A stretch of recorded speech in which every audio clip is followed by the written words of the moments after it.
Hello बच्चों, आज हम कक्षा तीसरी में झरोखा विषय में पाठ नंबर 5 खाएं मौज बनाएं के प्रश्न उत्तर का अभ्यास करेंगे। सभी बच्चे एक बार पाठ को अच्छी तरह से पढ़ लें। तो जब आप पाठ को अच्छी तरह से पढ़ लेंगे तो उसके बाद प्रश्नों के जो भी उत्तर आएंगे और आपको पता लग जाएगा किस पे सही टिक मार्क लगाना है। तो मैं आपके सामने पहला प्रश्न पढ़ रही हूँ। हमारे शरीर को ताकत कहाँ से मिलती है? पहला खेलने से, दूसरा सोने से, तीसरा भोजन करने से और चौथा स्कूल जाने से। तो आप बताइए, आपके शरीर को ताकत कहाँ से मिलती है? आपने बिल्कुल ठीक सोचा, भोजन करने से। अगर आप खाएंगे नहीं तो आपको ताकत कहाँ से मिलेगी? तो इसलिए आपको भोजन ज़रूर करना है। और मम्मी जब आपको कहती है कि बेटे ये चीज़ खा लीजिए, तो आपको ज़रूर ब्रेकफास्ट, लंच, डिनर तीनों सही टाइम पर करने हैं। तो इस पर हमने टिक मार्क लगा दिया।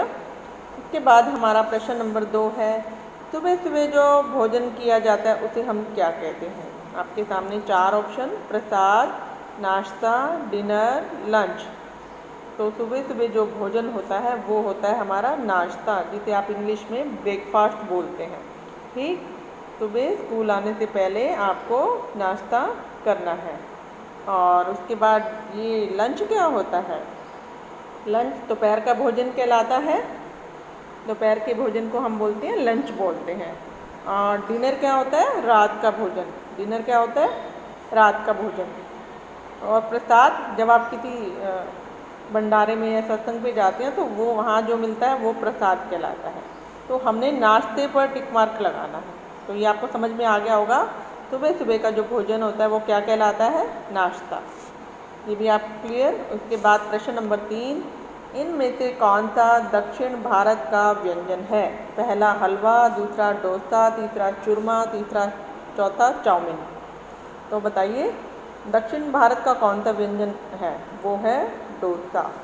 डोसा आपने खाया हुआ है ना? सब बच्चों ने खाया हुआ है। आपने मार्केट जाते हो, कुछ ना कुछ चीज़ लेते हो, तो डोसा जो है दक्षिण भारत का व्यंजन है। हमने इस पर ऐसे टिक मार्क लगा दिया। फिर हमारा प्रश्न नंबर 4, कौन सा गुजरात राज्य का व्यंजन है? गुजरात राज्य का व्यंजन बताना है आपने। इडली, सांभर, मछली, ढोकला। तो गुजरात राज्य का जो व्यंजन है वो है ढोकला। लाइट वेट होता है खाने में और ये ब्रेकफास्ट में लिया जाता है। तो ढोकला जो है गुजरात राज्य का व्यंजन, इस पर हम ऐसे टिक मार्क लगा देंगे। फिर हमारा प्रश्न नंबर 5, खीर आप सबने खाई है। सब बच्चे खाते हैं, मम्मी बना के खिलाती है। तो खीर बनाते समय कौन सी वस्तु आप प्रयोग में नहीं लेते? खीर किससे बनती है? ऑप्शन देखिए, चावल, दूध, चीनी, तेल। तो चावल से भी बनती है, दूध भी डलता है, चीनी भी डलती है, लेकिन तेल नहीं डलता इसमें। हमने नहीं का उत्तर देना है ना, तो तेल पर हम ऐसे टिक मार्क लगा देंगे कि खीर बनाते हैं जब हम, तो उसमें हम तेल का प्रयोग नहीं करते। फिर हमारा प्रश्न नंबर 6, निम्नलिखित में से कौन से खाद्य पदार्थ पौधों से प्राप्त नहीं होते? फिर से प्रश्न को पढ़िए। निम्नलिखित में से कौन सा खाद्य पदार्थ पौधों से प्राप्त नहीं होता? आपने नहीं का उत्तर देना है। आपके सामने 4 ऑप्शन है, चावल, दूध, मटर, गेहूँ। तो आपने ये बताना है कौन सा खाद्य पदार्थ पौधों से प्राप्त नहीं होता। तो क्या इसमें से क्या आएगा? चावल पौधों से मिलता है, मटर भी मिलती है, गेहूँ भी पौधों से, लेकिन जो दूध होता है वो हमें पौधों से प्राप्त नहीं होता। तो हम ऐसे इस पर टिक मार्क लगा देंगे। ये आपको क्लियर हो गया होगा। फिर हमारा प्रश्न नंबर 7, निम्नलिखित में से कौन सा खाद्य पदार्थ पशुओं से सीधे तौर पर प्राप्त होता है? पशुओं से मिलता है हमें। ऑप्शन है पनीर, घी, लस्सी, दूध। तो जो खाद्य पदार्थ पशुओं से सीधे यानी डायरेक्ट मिलता है हमें, वो है दूध। क्या मिलता है? दूध। और दूध से ही बाद में पनीर बनता है ना, घी भी मक्खन बनता है, घी बनता है और लस्सी बनती है। लेकिन डायरेक्ट हमने सीधे तौर पर आपसे प्रश्न पूछा है कि सीधे तौर पर क्या मिलता है, वो हमने दूध पर टिक मार्क लगाना है। फिर उसके बाद हमारा प्रश्न नंबर 8, निम्नलिखित में से सामान्यतः कौन सा खाद्य पदार्थ उबाल कर खाया जाता है? उबाल कर बताना है आपने। पहला मूंगफली, सेब, चावल, रोटी। तो आप बताइए क्या मूंगफली उबाल कर खाते हैं? नहीं।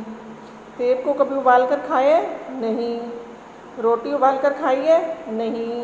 चावल ज़रूर उबाल कर खाते हैं आप, है ना? याद आया आपको? मम्मी आपको चावल उबाल कर खिलाती हैं, तो हमने इस पर ऐसे टिक मार्क लगा देना है। फिर हमारा प्रश्न नंबर 9, निम्नलिखित में से कौन सा खाद्य पदार्थ पकाकर खाया जाता है? पकाकर बताना है आपने। 4 ऑप्शन, आलू, सेब, खीरा, फ्रूट चाट। पकाकर, सेब को पकाकर खाते हो? नहीं खाते। कभी मम्मी ने सेब पकाकर खिलाया? नहीं खिलाया। खीरा पकाकर खिलाया? नहीं खिलाया। फ्रूट चाट, फ्रूट को काट के नमक मसाला लगा के आप खाते हैं, लेकिन आप आलू को ज़रूर पकाकर खाते हैं, ठीक है ना? आलू कच्चा नहीं खाते ना। ये सब चीज़ें जो कच्ची खाई जाती हैं, लेकिन आलू को हमेशा पकाकर खाया जाता है, तो हमने इस पर ऐसे टिक मार्क लगा देना है। फिर हमारा प्रश्न नंबर 10, भोजन करने संबंधी कौन सी आदत सही है? पहला, खाते समय आप टीवी देखो। बताइए, टीवी देखना चाहिए खाते समय? नहीं देखना चाहिए। दूसरा, भोजन जूठा छोड़ना चाहिए या नहीं? नहीं छोड़ना चाहिए। जितना मम्मी खाना देती है वो पूरा खाना चाहिए। खाने से पहले हाथ धोना, ये तो करना चाहिए ना? ये अच्छी आदत है, क्योंकि हाथ गंदे होंगे और आप खाना खाएंगे तो जो डस्ट गंध है वो आपके पेट में चली जाएगी, तो इसलिए हमें खाने से पहले हाथ धोने चाहिए और खाना खाने के बाद भी हाथ धोने चाहिए। और चौथा ऑप्शन क्या दे रखा है? आवश्यकता से अधिक खाना, ये भी नहीं खाना चाहिए हमें, ये भी अच्छी आदत नहीं है। जितनी आपको भूख है उतना ही आपको लेना है। तो हमने अच्छी आदत बतानी है, तो अच्छी आदत क्या है? खाने से पहले हाथ धोना। हमने इस पर ऐसे टिक मार्क लगा दिया। फिर प्रश्न नंबर आपका 11, निम्नलिखित में से कौन सा खाद्य पदार्थ फास्ट फूड में नहीं आता? फास्ट फूड में बताना है। नूडल्स, खाए हुए आपने नूडल्स? फास्ट फूड है। बर्गर फास्ट फूड है, ये भी खाते हैं आप।